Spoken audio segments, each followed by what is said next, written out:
Good afternoon everyone. I am Regine Custodio from BSN 1A. And now we are going to discuss about globalization of education. At the end of the lesson, you should be able to 1. Define education. 2. Discuss various global issues and education. 3. Provide example on how globalized education takes form in the fourth industrial revolutions. And 4. Discuss the case of Asian qualification framework. Definition of terms. What is education? Education is the process of teaching and learning concerned with facilitating transfer and exchange of knowledge, skills, and belief. So education is the process of teaching and learning which help us to gain knowledge, skills, and beliefs through different methods. It is aimed at helping us gain information and skills to live a better life. So education is example of education is maka-learn ka through sa pagtudlo sa imuha. For example, imong teacher is gitudloan ka. Then ikaw nga naminaw sa iya is na kay ma-learn gikan sa nagtudlo sa imuha nga imong teacher. So muna siya ang gitawag nga transfer of knowledge. O kung sa'y nahibawan sa imong teacher is mo na ang istorya pod sa imuha. Mao pod na ang ilang i-discuss sa imuha.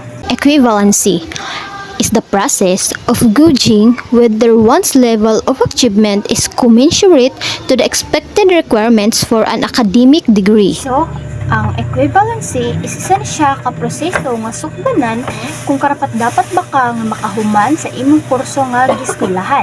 Kung qualified ba ka nga mo graduate sa degree nga imong gikuha. Or kung nakuha ba nimo ang expected requirements para anang academic degree. So, example, di ba atong nag-anta dinhi nag-exam ta sa NIMSU is og ang imong kuhaan nga kurso is idok, ilaha pa kang interviewon o pasado ba ka nga makasulod sa idok. So, mura na gyapon siya equivalency. Kunya, kinahanglan pa gyud nila tan-awon imong score o qualified ba ka nga mag-idok. O qualified ba ka nga makasulod sa idok, dapat dako po ang imong score sa examinations. Then, except ana is na patong interview. Then, o kaning nakuha nimo ang ilahang kuan kaning expected requirements para ana nga kurso nga gina-offer. Qualifications framework, a set of standards and competencies that serve as basis in evaluating educational qualifications between and among nations. So, ang qualification framework is isa na siya kabasihan kung ikaw ba nga mo-apply og trabaho is qualified ka ana nga trabaho. For example, gusto ka ma-apply og panadero, tiglutog pan. Unya, unsaon nimo og kaning kuan, unsaon nimo og kasulod ana nga trabaho if di ka qualified, if dili ka kabalo muluto og pan. So it means dili ka qualified ana nga trabaho, kay di man ka kabalo. For example, another example, so tahay gusto ka magmaestra. So, unsaon man nimo ka para mamaestra ka? So, dapat nga mag-eskwela ka, imong kuan nga kurso is maestra, kay mao man na imong gusto. Unya, para mahibaw-an sab nimo ug unsa ang dapat nga skills as a teacher. Kay para ikaw is ma-qualified ka sa imuhang gusto applyan nga trabaho or gusto nimo magmaestra, so maka-apply ka as a teacher kay qualified man ka ana, naa man ka skills ana. If there is a sphere of life which is greatly interlinked to globalization, it is education. We mentioned that cultural, economic, and political flows are observable in the age of globalization. And while education itself is diversely defined, we can see that one of its roles is to serve as a channel through which flow of knowledge and information is done. Unlike other channels of cultural flows, education plays a rather direct function in imparting beliefs and values to people.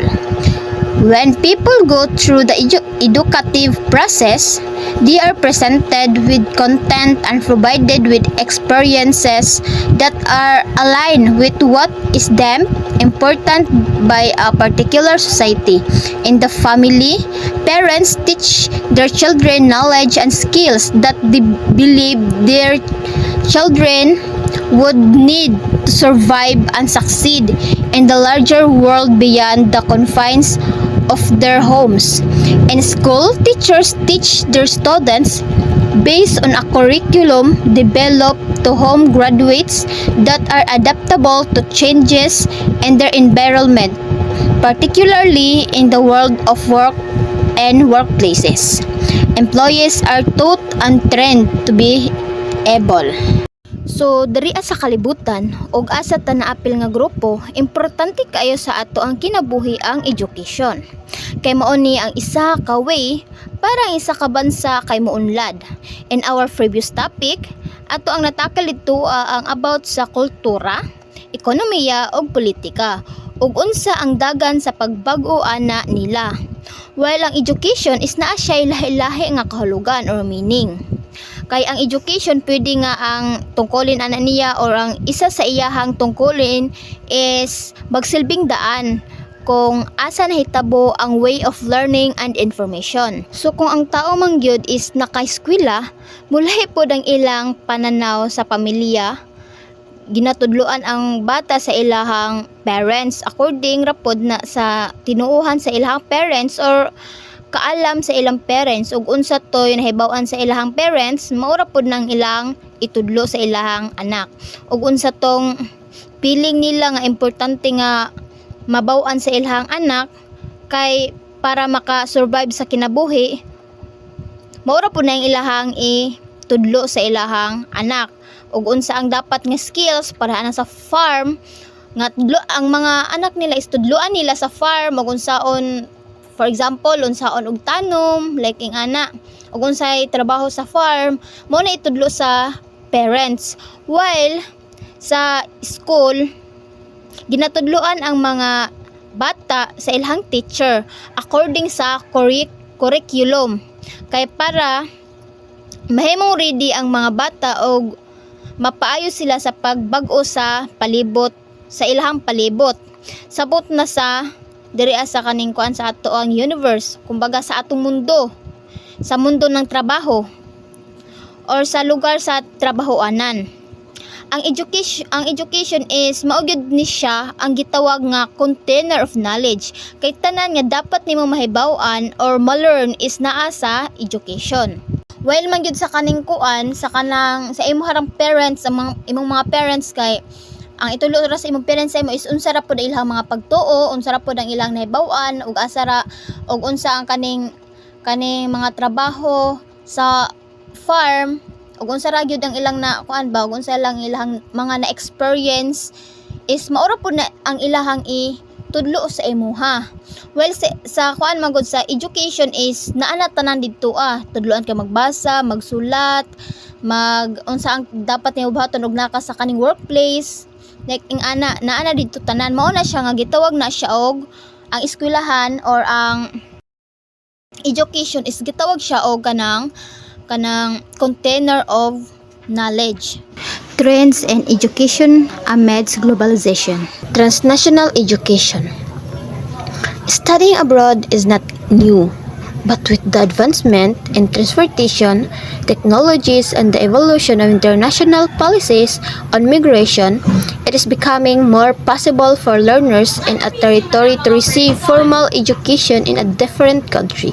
According to UNESCO 2015, there are 4.1 million international students between 2005 to 2013, rising to as high as almost 4.9 million in 2016.